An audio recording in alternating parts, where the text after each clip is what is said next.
اور یہاں اللہ نے ایک دوسری جگہ کیا کہا کہ کل نفس ذائقۃ الموت، ہر نفس اور ہر جاندار کو موت کا ذائقہ چکھنا ہے۔ یہاں ایک پوائنٹ کی بات میں بتاؤں، ذائقہ چکھنا ہے، موت کا مزہ چکھنا ہے۔ آپ نے کبھی پھل فروٹ کھائے ہوں گے، کیلے کا مزہ چکھا ہوگا، ٹیسٹ لیا ہوگا، آم کا ٹیسٹ لیا ہوگا۔ ہم جو چیز ٹیسٹ کر رہے ہیں وہ چیز ختم ہو رہی ہے، چکھنے والا ختم نہیں ہوتا۔ کیلا ہے، ہم نے کھایا تو کیلے کا ٹیسٹ ہم نے لیا، کیلا ختم ہوا ہے، نہ کہ کیلے کا کھانے والا۔ اب آپ کہہ سکتے ہو یہ موت کا مزہ چکھنا قرآن نے کیوں کہا کہ ہر نفس کو، ہر جاندار کو موت کا مزہ چکھنا، تو موت کو ختم ہونا چاہیے، لیکن جو چکھ رہا ہے انسان وہ کیوں ختم ہو رہا ہے؟ موت اپنی جگہ پر باقی ہے، لیکن چکھنے والا ختم کیوں ہو رہا ہے ایک امپورٹنٹ سوال۔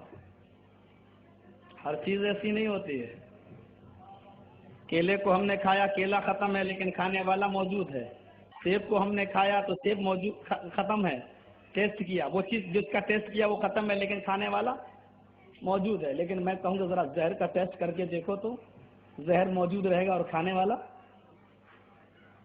چلا جائے گا، کھانے والا چلا جائے گا۔ پتہ یہ چلا کہ زہر ڈینجر چیز ہے اور وہ چیز ختم نہیں ہوتی ہے، اس کا کھانے والا۔ موت ایک بہت ہی بھیانک اور ڈینجر چیز ہے جو اپنی اصل صورت میں باقی رہتی ہے، لیکن یہ جس نفس کو چکھنا پڑتی ہے وہ نفس اس دنیا سے چلی جاتی ہے، اور موت کو بھی موت آئے گی، لیکن قیامت کے دن، میدان محشر کے دن، فرشتہ اپنے ہاتھ میں مرا ہوا دمبا لے کے آئے گا جو موت کی شکل میں ہوگا، اور کہے گا کہ اے جنتیو تم جنت میں جاؤ، اے جہنمیو تم جہنم میں جاؤ۔ اب تمہیں کبھی موت نہیں آئے گی، وہ موت کو بھی ذبح کر دے گا اور کہے گا موت کو بھی موت آ گئی ہے۔ وہ ایک الگ مسئلہ ہے، انشاءاللہ بعد میں موقع لگا تو بتائیں گے۔ موت بڑی ڈینجر چیز ہے، لیکن کس کے لیے؟ کس کے لیے؟ جن کی روح نکلتی ہو کھینچ کر، جیسے زندہ بکری کی کھال ادھیڑی جائے تکلیف ہوگی، زندہ انسان کی کھال ادھیڑی جائے تکلیف ہوگی، یہ بدکار، بدعمل، منافق اور نافرمان کی روح اس طریقے سے نکالی جاتی ہے، اور جو نیک آدمی ہے اس کی روح بڑے آسانی سے نکل جاتی ہے، جیسے آٹے میں بال ہو، بال کو کھینچ لیجیے، بال کو آپ کھینچیے اس کی روح بہت آسانی سے نکل جاتی ہے۔ مومن کی ایک علامت بتائیے کہ جب اس کی روح نکلتی ہے تو اس کی پیشانی پہ پسینہ بھی آ جاتا ہے، ایک علامت بھی بتائی۔ لیکن یہ مطلب نہیں ہے کہ جس کی پیشانی پہ پسینہ نہ آئے تو آپ کہیے جہنمی ہے، اس کا یہ بھی مطلب نہیں ہے کہ آپ اس کا غلط رزلٹ نکالیں۔ ہم کسی کو جنتی اور جہنمی کہنے کے حقدار نہیں ہیں، وہ ہمارے بھائیوں کو ڈگری ملی ہوئی ہے، وہ جس کو چاہیں جنتی بنائیں، جس کو چاہیں جہنمی بنائیں۔ ورنہ ایک کتاب ہے الملفوظ، پہلے حصے پہ لکھا ہوا ہے کہ مادرزاد ولی جو اپنی ماں کے پیٹ سے پیدا ہوا، مادرزاد ولی، سمجھ رہے ہو نا، ماں کے پیٹ سے پیدا ہوتے ہی ولی۔ اس کا باپ فتویٰ دیا کرتا تھا، ایک بار باپ دوسری جگہ چلا گیا تو بیٹا مادرزاد ولی کرسی پہ بیٹھا اور کہنے لگا اے لوگو آج مجھ سے فتوے پوچھو۔ فتویٰ لوگ پوچھتے گئے، وہ بتاتا گیا، فتویٰ پوچھتے گئے، وہ بتاتا گیا، تو اس میں سے ایک مرید بولنے لگا اے میرے پیر صاحب ایک کام کرو، آپ اتنے بڑے اللہ کے ولی ہیں، ماں کے پیٹ سے پیدا ہوتے ہی ولی اللہ بن کے آئے، تو آپ جنتی اور جہنمی بھی بتا دیجئے کہ کتنے جنتی اور کتنے جہنمی اور کون کون۔ تو ایک مجلس لگی تھی، اس نے کہا کاغذ اٹھاؤ، قلم اٹھاؤ، میں جنتیوں جہنمیوں کی ایک علامت بتا دیتا ہوں۔ مجلس پہ نظر ڈالی، مرید سے کہا لکھو فلان فی الجنہ فلاں جنتی، مرید لکھتا چلا گیا فلان فی الجنہ فلاں جنتی، کہا دوسرے کو لکھو وہ بھی جنتی وہ بھی جنتی، تیسرے کو لکھا، چوتھے کو لکھا، پانچویں کو لکھا، کاغذ بھر گیا۔ پیر صاحب بولے، مادرزاد ولی بولے کاغذ الٹ لو، اب جہنمیوں کو لکھو، میں جس کو بتاؤں وہ جہنمی۔ یہ ایسی کتاب کا حوالہ دے رہا ہوں جو چوراہے چوراہوں پہ مل جائے گی، بہت قیمتی کتاب نہیں ہے، اس کتاب کو خریدنے کے لیے بغداد شریف کا سفر نہیں کرنا پڑے گا، اس کتاب کو خریدنے کے لیے ایران کی مٹی اور ایران کی دھرتی کی خاک نہیں چھاننا پڑے گی، آپ اسی سیتا کینٹ کی گلیوں میں بھی ڈھونڈو گے تو یہ کتابیں مل جائیں گی۔ لاؤ کل تک میں موجود ہوں، کتاب تو لے کے یا حوالہ میں دکھاتا ہوں، کتاب تیری ہے، لکھنے والا مولوی بھی تیرا ہے۔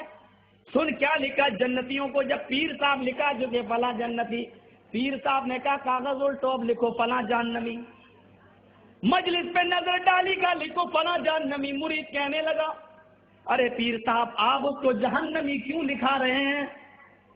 آپ جس کو جہنمی لکھا دیں گے آپ کا لکھوایا ہوا تو اللہ بھی نہیں کاٹ سکتا، آپ جس کو جہنمی لکھاتے ہیں اس کو تو اللہ بھی نہیں کاٹ سکتا، اگر آپ اس کو بھی جنتی لکھا دیں تو آپ کی رحمت میں کون سی کمی آ جائے گی؟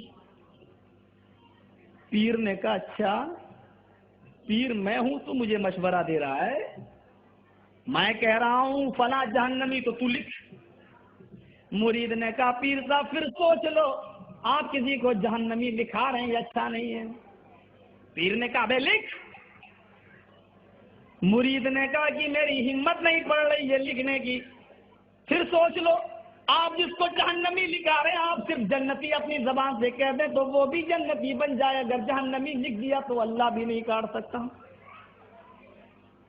تو لکھتا ہے یا نہیں لکھتا؟ میں نے کہا لکھ۔ مرید کو بھی غصہ ہے، بولا نہیں لکھوں گا، اللہ کی قسم کتاب تیری۔ کیا کہا مرید نے؟ نہیں لکھوں گا۔ پیر کو غصہ آیا، کم وقت کہیں کا میرا کہتا مرید ہے نافرمان، نہیں لکھے گا۔ آئے لوگوں گواہ رہنا، دیکھو سب کو گواہ بنا رہا ہوں، لکھتا کہ نہیں لکھتا؟ وہ کہہ رہا سب لوگ گواہ رہنا، نہیں لکھوں گا۔ نہیں لکھے گا؟ کہا نہیں۔ آئے لوگوں گواہ رہنا، اس نے میری بات نہیں مانی، تو بھی جہنمی، کانتا فی النار، تو بھی جہنمی۔ اب مرید کو ڈر لگا، یا اللہ یہ پیر نے تو ہم کو بھی جہنمی بنا دیا، اب تو اس کا کہا ہوا تو اللہ بھی نہیں کاٹ سکتا، اب تو میں جہنمی بن گیا۔ رویا، ہاتھ پیر جوڑا، لیکن صاحب اب کہاں ماننے والے؟ نہیں، تو نے میری بات کیسے ٹھکرا دی؟ ہٹ، نہیں۔ مناتا گیا، پیر نہیں مانا۔ ایک دن اس کا باپ، اس پیر کا باپ چلا آیا، اس نے باپ کے سامنے بھی ریکویسٹ کی، باپ بھی نہیں مانا، میرے بیٹے نے جب کہہ دیا تو کہہ دیا، میں بھی نہیں بدل سکتا۔ آخر ایک دن باپ کو رحم آ گیا، باپ نے کہا اچھا ٹھیک ہے میں ایک راستہ نکال سکتا ہوں تیرے لیے، یہ بتا کہ میرے بیٹے نے کیا کہا، انت فی جہنم کہا یا انت فی النار کہا؟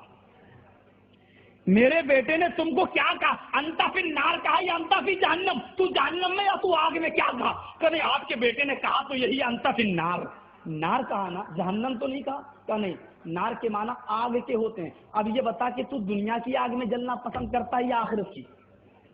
کہا یار بات تو صحیح ہے، میں تو دنیا کی آگ میں جلنا پسند کرتا ہوں۔ تو کہا ٹھیک ہے میں پیشین گوئی کرتا ہوں، اب سن تو دنیا کی آگ پسند کر لے۔ کہا میں نے کر لی۔ اب سن تو جس دکان میں کام کرتا ہے اس دکان کے اندر آگ لگے گی اور تو اس آگ میں جل کے مر جائے گا، اور اچانک آگ میں جل کے مرنے والا شہید ہوتا ہے اور شہید بغیر حساب و کتاب کے جنت میں چلا جاتا ہے۔ بیٹے نے جس کو جہنمی بنایا اور باپ نے جادو کی ایسی صفائی دکھائی کہ جہنمی بیٹے کو جنتی بنا کے دکھا دیا۔ لگتا ہے کہ بیٹے کو جہنم کی فیکٹری دے کے بھیجا گیا تھا اور باپ کو جنت کا ٹھیکیدار بنا کر۔ تو یہ تو تم بیچارے ہو، جس کو چاہو جنتی بناؤ، جس کو چاہو جہنمی بناؤ، کم سے کم ہم کو تو اس معاملے میں چھوڑ دیجئے۔ اللہ کی قسم ہم تو کسی کو نہ جنتی کہنے کے حقدار ہیں نہ جہنمی۔ اگر کسی کی موت کے وقت پیشانی پہ پسینہ ہے تو کہوں گا مومن کی علامت ہے، لیکن جنتی اور جہنمی ہم اس کا بھی فتویٰ نہیں دے سکتے۔ اور کوئی آدمی اگر پسینہ نہیں ہے تو ہم یہ بھی نہیں کہہ سکتے کہ آدمی جہنمی ہے، اللہ بہتر جانے معاملہ کیا ہے۔ بہت سے لوگ ہوائی جہاز میں